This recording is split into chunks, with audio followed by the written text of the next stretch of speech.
Hi students, welcome to another video of Smartly Learn.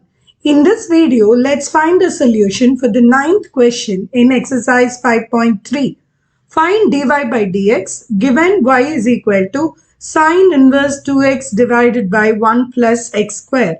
Since it's a very large function, instead of doing a direct differentiation with this, let's start with a simple substitution. X is equal to tan theta. So y will now get modified as y is equal to sine inverse of 2 tan theta, the whole thing divided by 1 plus tan squared theta.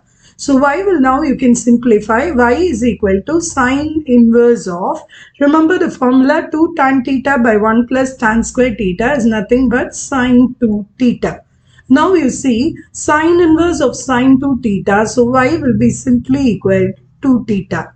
Now let's find out what is the value of theta here. X is equal to tan theta means theta is going to be equal to tan inverse of x. So now the y is modified as y is equal to 2 into tan inverse of x. Now you can find out what is dy by dx. So dy by dx is going to be equal to 2 into differentiation of tan inverse of x. So 2 into formula for differentiation of tan inverse of x is 1 divided by 1 plus x squared. So if you simply write, you can write this as 2 divided by 1 plus x squared.